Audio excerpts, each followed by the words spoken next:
नमस्कार, good morning, बहुत स्वागत है आप सभी का। आप देख रहे हैं इंडिया डेली और वर्ल्ड वॉर लेकर मैं आपके साथ आशीष पांडे। दुनिया इस वक्त दर्शकों बारूद की ढेर पर नजर आ रही है और बारूद की ढेर पर खड़ी है। मिडिल ईस्ट से लेकर यूरोप तक हर मोर्चे पर तनाव इस वक्त अपने चरम पर है। कहीं बातचीत की मेज सज चुकी है तो कहीं मिसाइलों की बारिश हो रही है और वहीं कूटनीति की मुस्कान भी है और इसके अलावा युद्ध की गर्जना भी सुनाई दे रही है।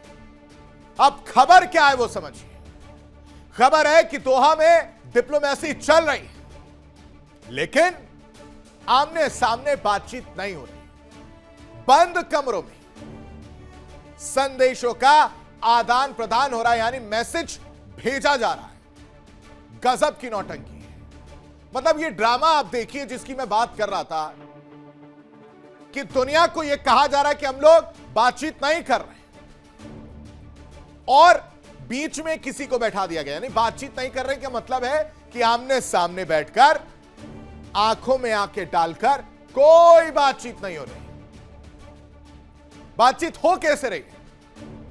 बातचीत हो रही है बैक एंड पर, यानी बैक चैनल पर। बैक चैनल के जरिए बातचीत हो रही है जहां पर एक मीडियोकर को बैठा दिया गया है। इधर से मीडियोकर के कान में कोई मंत्र फूंक दिया जाता है, वही मंत्र जाके दूसरे को बताते हैं। फिर उधर से एक मंत्र फूंका जाता है, वो जाके इधर बताते हैं। यानी बीच में एक मीडियोकर को बैठाकर आदान प्रदान किया जा रहा है मैसेजेस का, अपनी अपनी बातों का। लेकिन भरोसे का पुल, उसका क्या होगा? भरोसे का पुल अब भी टूटा हुआ नजर आ रहा है और ऐसे में यह सवाल अगर मैं पूछ रहा हूं तो यह गलत नहीं है। विश्वास नहीं जाग पा रहा। अमेरिका और ईरान के बीच दूरी कम होने की बजाय सियासी तल्खी और ज्यादा बढ़ती दिख रही है और इससे कोई फर्क नहीं पड़ रहा। आंख बंद करके बैठ गए, अपनी बात कहनी है, अपने अपने ढंग से कहनी है, अपने अपने तरीके से कहनी है और कही जा रही है। सियासी तल्खी और बढ़ती दिख रही है लेकिन तेहरान से राष्ट्रपति डोनाल्ड ट्रंप के लिए दो टूक संदेश भी पहुंच चुका है। ईरान के विदेश मंत्री ने साफ शब्दों में कहा है कि अगर अमेरिका अपने सहयोगी, मतलब ईरान की नजरों में वो अभी भी सहयोगी है। क्या कह रहे हैं वो समझिए। ये ट्वीट है। अपने पालतू को नहीं रोकता अगर अमेरिका तो जवाब मिलेगा, सबक मिलेगा। और यह सिर्फ बयान नहीं है दर्शकों, बल्कि पूरे क्षेत्र को दी गई एक सख्त चेतावनी मानी जा रही है। इधर रूस और चीन के रिश्तों को लेकर एक और सनसनीखेज दावा सामने आया है। सीक्रेट मिलिट्री तैयारियां चल रही हैं। क्यों ये तैयारियां चल रही हैं? संवेदनशील ट्रेनिंग क्यों हो रहे हैं? और ऐसे खुलासे जो हो रहे हैं उसकी वजह से समझिए कि पश्चिमी देशों की नींद उड़ गई है और इसलिए सवाल पूछा जा रहा है, क्या दुनिया के दो सबसे ताकतवर देश पर्दे के पीछे किसी बड़ी खेल की तैयारी कर रहे हैं? क्या ग्लोबल पावर बैलेंस बदलने की पटकथा चुपचाप पर्दे के पीछे लिखी जा रही है? और इन सब के बीच, इन सब कहानियों के बीच आधी रात एक बार फिर से यूक्रेन दहल उठा है। कीव पर ड्रोन और मिसाइलों का भीषण हमला देखने को मिला। रूस की नाराजगी देखने को मिली। मिसाइलों के जरिए जवाब दिया गया। धमाकों से राजधानी कांपती हुई नजर आई है दर्शकों और इमारतें टूटती रही, सायरनों की आवाज सुनाई देती रही और दहशत में पूरी रात कीव में रहने वाले लोग पूरी रात इस डर में रहे कि कहीं फिर से हमला और ज्यादा भयावह ना हो।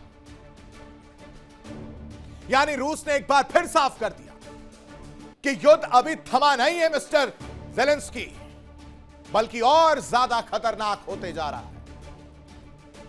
तो क्या दोहा की डिप्लोमेसी युद्ध की आग बुझा पाएगी? क्या ट्रंप की ईरान की चेतावनी किसी बड़े टकराव का संकेत है? क्या रूस और चीन का कथित सीक्रेट गेम दुनिया को नए शीत युद्ध की ओर पुश कर रहा है, धकेल रहा है? और क्या कीव पर लगातार हो रहे हमले यूरोप की सुरक्षा के लिए नई चुनौती बन चुके हैं? और अब सबसे पहले नजर डाल लेते हैं वर्ल्ड वॉर में आज की 4 बड़ी खबरों की, जिस पर चर्चा करते हुए नजर आएंगे, विश्लेषण करते हुए नजर आएंगे और आपको बताएंगे कि किस तरह से कहानी अब बदलती हुई नजर आ रही है। वर्ल्ड वॉर में सबसे पहले हम बात करेंगे दोहा में डिप्लोमेसी की, जिसमें अब सीधी बातचीत नहीं करनी है, यह ईरान कहता हुआ नजर आ रहा है। वो कह रहा है कि ठीक है, एक मेज आप सजा दीजिए। वो कह रहा है कि ठीक है, आप सामने अमेरिकी प्रतिनिधि जो है उनको बैठा दीजिए। वो कह रहा है कि ठीक है, सब कुछ आपके मुताबिक होगा, लेकिन हमारी मंशा साफ है कि जब तक हमारे जो 3 पॉइंट्स हैं उसको लेकर तस्वीर क्लियर नहीं होगी, तब तक हम सीधी बातचीत आपके साथ नहीं करें, यानी डायरेक्ट कम्युनिकेशन नहीं होगा बीच में कोई भी, और बीच में मध्यस्थता कराकर बैकहैंड बातें की जा रही, यानी अपनी बात किसी और के थ्रू पहुंचाया जा रहा। ये गजब का एक गेम चल रहा है। मतलब ड्रामा आप देखिए कि एक तरफ आप कह रहे हैं कि बातचीत नहीं करनी, डायरेक्टली बातचीत नहीं करनी, और अपनी बात भी पहुंचानी, और अपनी बात पहुंचाने के लिए सहारा लिया जा रहा है मध्यस्थता। अब इसकी साइड स्टोरी क्या है? आखिर इस तरह के स्टेप, इस तरह की चीजें कर ईरान क्या मैसेज देने की कोशिश कर रहा है, वो आपके सामने रखेंगे। लेकिन दूसरी बड़ी खबर समझिए, दूसरी बड़ी खबर क्या कहती है वर्ल्ड वॉर में। दूसरी बड़ी खबर आपको हम बता रहे, जिसमें अब ईरान की ट्रंप को दो टूक है और कह रहे हैं कि फालतू को रोकें। अरागची साहब का यह बयान आता है, जिसमें वो सोशल मीडिया पर लिखते हैं, और चौंकिएगा मत, कुछ इस तरह की भाषा पहले मिस्टर प्रेसिडेंट की भी थी। अमेरिका के जो प्रेसिडेंट हैं डोनाल्ड ट्रंप, भाषा की क्या मर्यादा होती उसको लांघते हुए नजर आए थे। तब सबने सवाल उठाया, तब सबने यह कहा था कि एक प्रेसिडेंट का इस तरह से बयान देना, इस तरह से बोलना कहां तक जायज, और फालतू को रोके की तरफ यह इशारा ईरान किसकी ओर कर रहा है?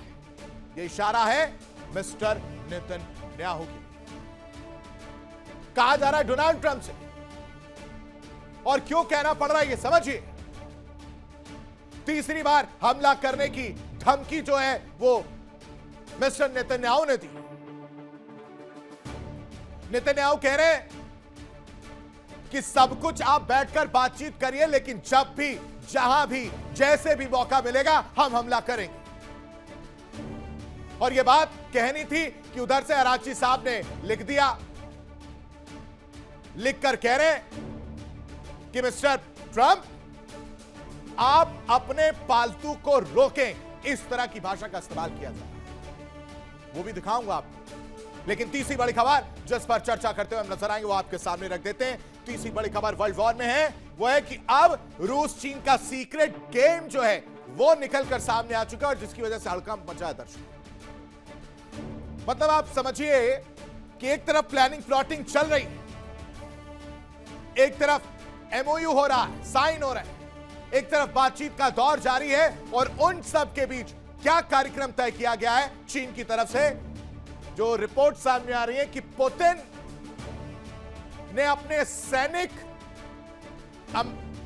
चीन में भेजे और वहां पर युद्धाभ्यास किया जा रहा है, वहां पर तैयारी की जा रही है। और यह तैयारी क्यों की जा रही है? क्या मैसेज देने की कोशिश है?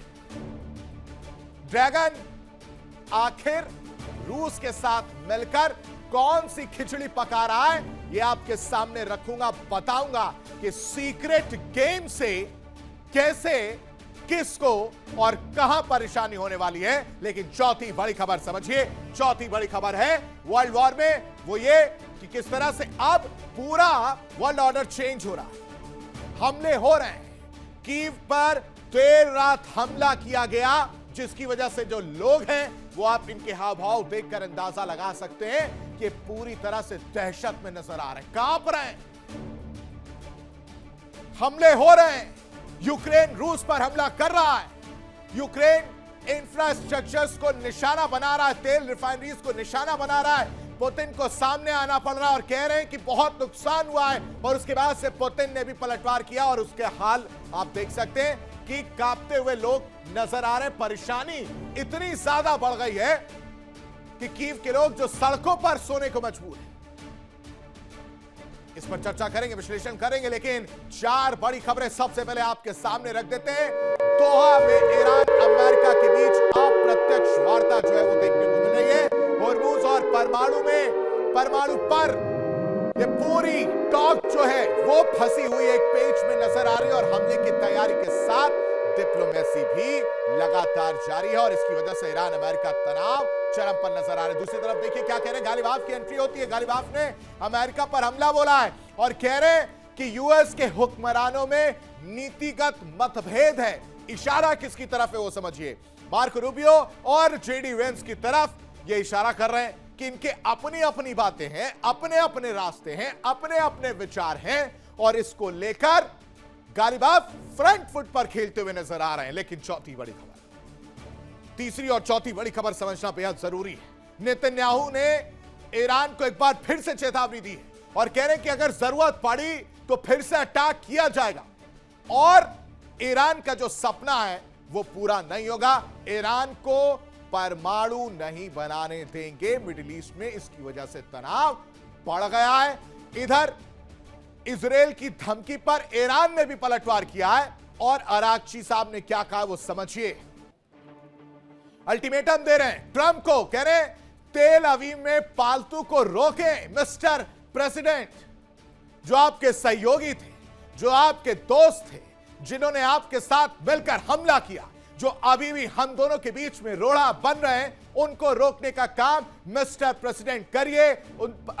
जो पालतू है, पालतू जैसा शब्द इस्तेमाल किया गया है, और कह रहे कि अगर ऐसा नहीं किया तो करारा जवाब मिलेगा। ये अरागची साहब कहते हुए नजर आ रहे हैं। लेकिन मिडिल ईस्ट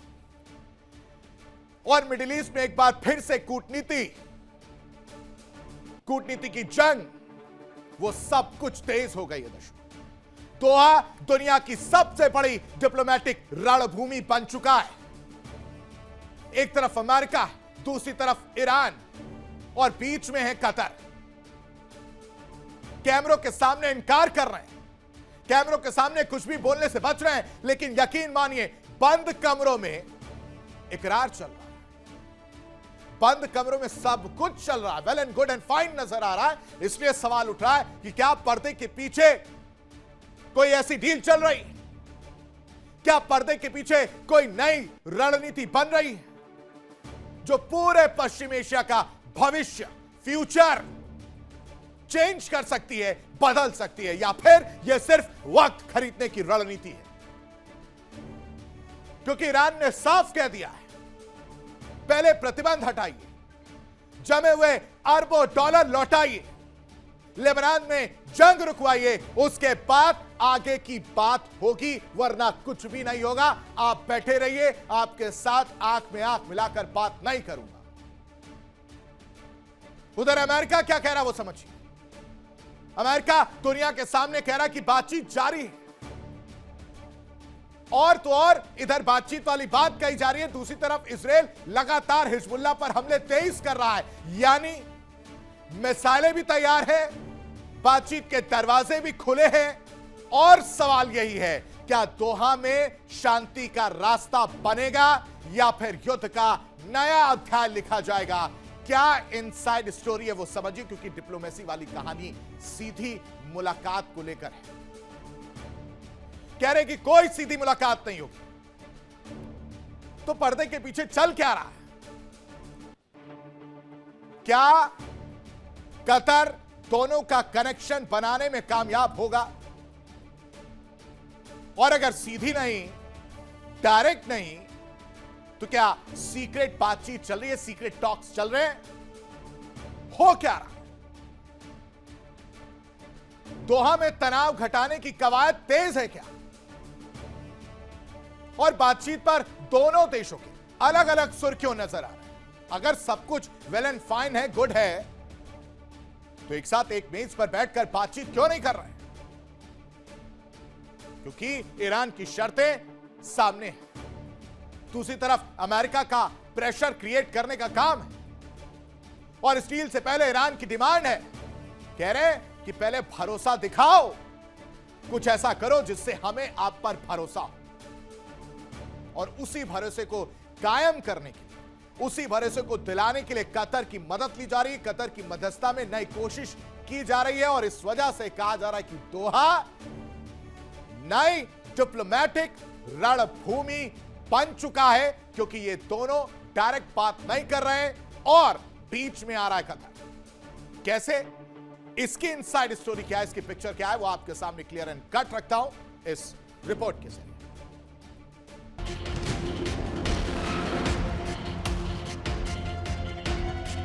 दोहा में बैकडोर डिप्लोमेसी।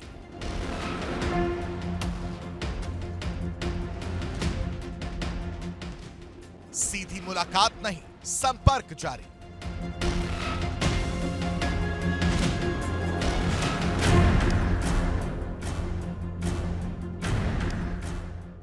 कतर बना नई डिप्लोमेटिक रणभूमि।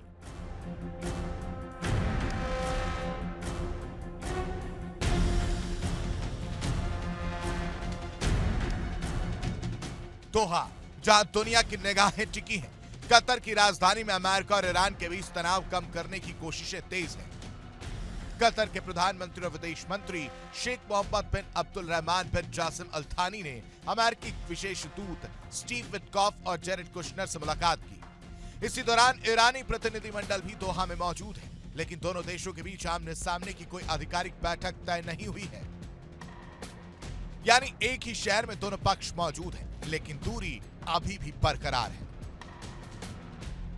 ईरान ने अपनी शर्तें भी खुलकर दुनिया के सामने रख दी हैं। ईरानी संसद के अध्यक्ष मोहम्मद बाक़िर कालिबाफ ने साफ कहा कि जब तक लेबनान में संघर्ष पूरी तरह खत्म नहीं होता, अमेरिका ईरान पर लगे तेल प्रतिबंध नहीं हटाता और विदेश में जमे ईरान के अरबों डॉलर के फंड जारी नहीं करता, तब तक किसी अंतिम समझौते पर बातचीत शुरू नहीं होगी।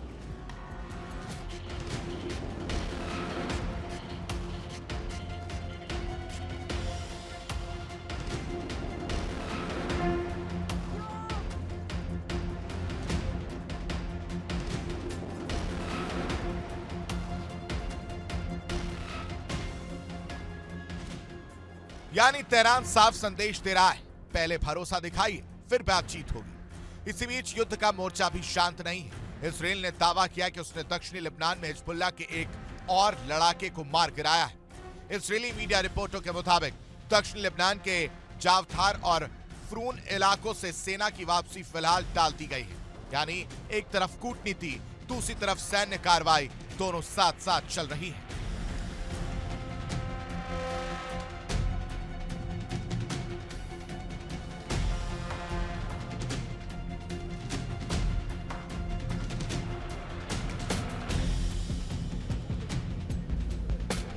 उधर ईरान ने संकेत दिया कि वो कतर की मध्यस्थता में अमेरिका के साथ अप्रत्यक्ष बातचीत जारी रखेगा। मकसद है पहले हुए समझौतों को लागू करना और विदेशों में जमे अपने धन को वापस लाना। लेकिन तेहरान ने चेतावनी भी दी है कि अगर अमेरिका किसी समझौते का उल्लंघन करता है तो उसका जवाब भी दिया जाएगा।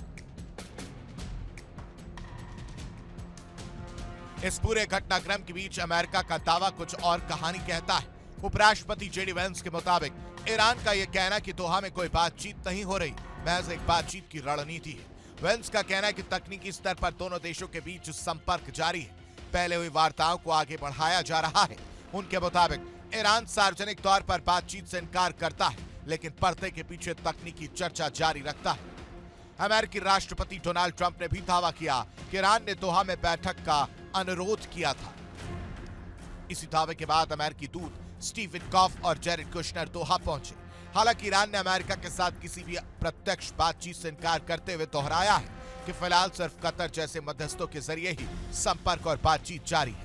तो सवाल पड़ा है, क्या दोहा में बंद कमरों की बातचीत पश्चिम एशिया में शांति की नई शुरुआत करेगी या फिर शर्तों, प्रतिबंधों और युद्ध की आग में कूटनीति एक बार फिर दम तोड़ देगी? फिलहाल दुनिया की नजर दोहा पर है, जहां हर मुलाकात, हर बयान और हर संकेत मिडिल ईस्ट की अगली बड़ी कहानी लिख सकता है। Bureau report, India daily 24/7। World war में हम बात करें परमाणु और होर्मुज की। परमाणु और होर्मुज के अलावा जिस मसले पर दर्शकों पेंच फंसा है वो है ईरान की फ्रीज संपत्ति। और ऐसे में यह जानना बेहद जरूरी हो जाता है कि दुनिया भर के किन किन देशों में ईरान की करीब 100 अरब डॉलर की संपत्ति अमेरिका और पश्चिमी देशों के प्रतिबंधों के कारण फ्रीज है, जिनका उपयोग ही नहीं कर सकते। और इसमें से ज्यादातर तेल की बिक्री और गैस के भुगतान से जुड़ी राशियां हैं दर्शकों, जो ईरान के लिए परेशानी का सबब बनी हुई है। और वो चाहता है, हर कीमत पर चाहता है कि वो इन फ्रीज संपत्तियों को यूज कर सके। दरअसल सबसे पहले आप समझिए कि चीन में क्या है। $30 से करीब $50 बिलियन तक, यानी सबसे बड़ा हिस्सा चीन के पास फ्रीज पड़ा हुआ है। इराक में करीब $15 बिलियन, दक्षिण कोरिया में करीब $7 बिलियन, अमेरिका में करीब $2 बिलियन फ्रीज संपत्ति। और यह परेशान ईरान, वो चाहता कि यह सब उसके पास वापस आए, उसका उपयोग कर सके। और इसमें नगद के अलावा संपत्तियां भी शामिल है दर्शकों। जापान करीब $1.5 बिलियन, लक्समबर्ग करीब $1.6 बिलियन, और बाकी के देशों की तो बात ही छोड़िए। अरबों डॉलर कतर के साथ साथ अन्य जगह पर, यानी अलग दूसरे देशों में फंसे हुए हैं और फ्रीज नजर आ रहे हैं। और यह परेशानी की बात है। और अब बात चीन और रूस की होगी, क्योंकि दोनों ने मिलकर परमाणु और केमिकल वॉर का नया ब्लूप्रिंट तैयार कर लिया दर्शकों। जिनपिंग की धरती पर रूसी सैनिकों को न्यूक्लियर और केमिकल वॉरफेयर के गुण सिखाए जा रहे हैं। और इस सीक्रेट ट्रेनिंग ने यूरोप और अमेरिका की नींद उड़ा दी है, क्योंकि एक रिपोर्ट ने दुनिया की सबसे खतरनाक सैन्य साझेदारी पर ऐसे सवाल खड़े कर दिए जिनके जवाब अभी किसी के पास नहीं है, मालूम ही नहीं है। रिपोर्ट में क्या दावा है वो समझिए, और ये सीक्रेट प्लान क्या है। दरअसल पुतिन जिनपिंग का जो सीक्रेट प्लान है उससे हड़कंप मचा है, क्योंकि ये रिपोर्ट बहुत बड़ा खुलासा कर रही है, बहुत बड़ा दावा कर रही है। इस रिपोर्ट में जो दावा किया गया वो समझिए। कहा जा रहा है कि चीन में रूसी सैनिकों की मौजूदगी है, चीन में रूसी सैनिकों की सीक्रेट ट्रेनिंग चल रही है। और आंकड़ा 50, 60, 100 का नहीं, 200 सैनिकों का है। 200 सैनिकों ने हिस्सा लिया है। नवंबर 2025 में 3 हफ्ते का कोर्स चला था। यानी किस चीज की ट्रेनिंग ली जा रही थी, यह सवाल आपके मन में आएगा। दरअसल बताया जो जा रहा है वो समझिए। कहा जा रहा है कि radiological protection, biological defence, chemical warfare और न्यूक्लियर इमरजेंसी रिस्पांस, इस पर यह पूरी ट्रेनिंग थी। और इससे टेंशन किसकी बढ़ी? यूरोप की। आखिर यूरोप क्यों चिंतित है वो समझिए। संवेदनशील सैन्य प्रशिक्षण का दावा किया जा रहा है। सुरक्षा एजेंसियां समीक्षा कर रही हैं। संभावित रणनीतिक असर पर नजर बनाई गई है। और इसके बाद से जैसी ये रिपोर्ट सामने आती है, ये रिपोर्ट लीक होती है, दावा किया जाता है, तो चीन की तरफ से एज यूजुअल सफाई सामने आती है। आरोपों को पूरी तरह से एज यूजुअल झूठा करार दिया जा रहा है। कहा जा रहा है कि ये तो बदनाम करने की साजिश है। यूक्रेन पर न्यूट्रल स्टैंड का दावा किया जा रहा है।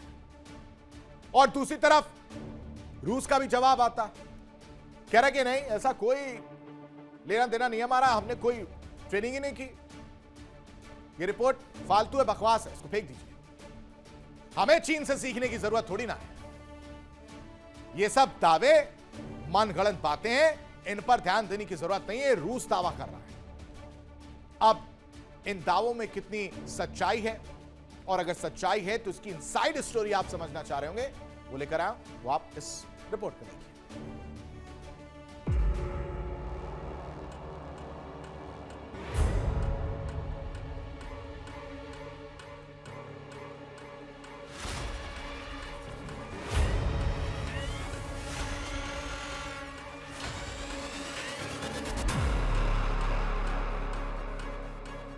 दुनिया के सामने खुद को शांति का सबसे बड़ा पैरोकार बताने वाला चीन अब ऐसे आरोपों के घेरे में जिसने पूरी दुनिया को बेचैन कर दिया। लीक हुए रूसी दस्तावेजों के आधार पर सामने आए दावों के मुताबिक बीजिंग के एक सीक्रेट सैन्य ठिकाने पर रूस के चुनिंदा सैनिकों को रेडियोलॉजिकल, बायोलॉजिकल और केमिकल प्रोटेक्शन की विशेष ट्रेनिंग दी गई, यानी परमाणु, जैविक और रासायनिक हमलों से बचाव और उनसे जुड़े सैन्य ऑपरेशन की ट्रेनिंग।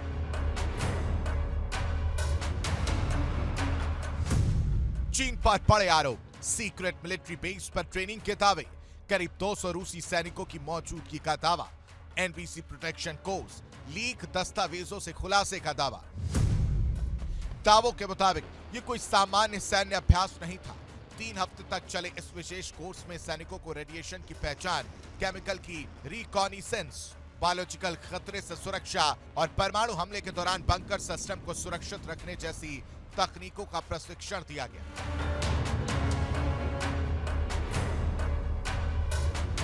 बताया गया कि ट्रेनिंग के दौरान मॉडल न्यूक्लियर रिएक्टर का इस्तेमाल कर सैनिकों को व्यवहारिक जानकारी भी दी गई। Radiation recognitions, chemical recognitions, NBC protection, bunker ventilation सुरक्षा, न्यूक्लियर इमरजेंसी रिस्पांस। इन दावों के सामने आने के बाद यूरोप की चिंता और बढ़ गई। यूरोपीय अधिकारियों का कहना है कि इस तरह की ट्रेनिंग किसी भी सेना की बेहद संवेदनशील रणनीतिक क्षमता का हिस्सा होती है। अगर ऐसे सैन्य सहयोग का दायरा पड़ता है तो भविष्य में इसकी रणनीतिक अहमियत काफी बड़ी हो सकती है। उधर चीन ने सभी आरोपों को सिरे से खारिज कर दिया। बीजिंग का कहना है कि यूक्रेन संकट पर उसका रुख हमेशा निष्पक्ष रहा है और इस पर लगाए जा रहे आरोप पूरी तरह निराधार है। यानी एक तरफ लीक रिपोर्ट, दूसरी तरफ चीन का साफ इनकार। आरोप पूरी तरह झूठे। यूक्रेन पर न्यूट्रल नीति का दावा बदनाम करने की साजिश बताया। रूस की तरफ से भी मिले जुले संकेत सामने आए। रूसी सांसद की रक्षा समिति के अध्यक्ष आंद्रे कार्पोलोव ने इस पूरे मामले को मनगढ़ंत बताते हुए कहा कि रूसी सेना को चीन से कुछ सीखने की जरूरत नहीं है। हालांकि लीक दस्तावेजों को लेकर बहस लगातार जारी है। रिपोर्ट को बकवास बताया है। चीन से सीखने की जरूरत नहीं, रूसी सेना के अनुभव पर भरोसा। अब सबसे बड़ी चुनौती यूरोप के सामने है। एक तरफ रूस से सुरक्षा का संकट, दूसरी तरफ वही चीन जो यूरोप का बड़ा व्यापारिक साझेदार भी, यानी कारोबार भी, और बढ़ती सामरिक आशंकाएं भी। इसी वजह से ब्रसेल्स में अब चीन को लेकर नई रणनीति पर चर्चा तेज होने की बात कही जा रही है। दुनिया की 2 बड़ी सैन्य ताकतों के बीच बढ़ता सहयोग, लीक दस्तावेज, इनकार और रणनीतिक आरोप प्रत्यारोप, इन सब के बीच सबसे बड़ा सवाल यही है, क्या दुनिया एक नए संतुलन की तरफ बढ़ रही है या फिर यह सिर्फ वैश्विक कूटनीतिक टकराव का एक और अध्याय है।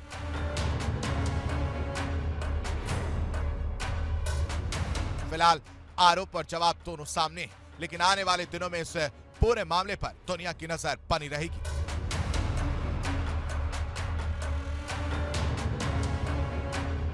Bureau report, India daily 24/7।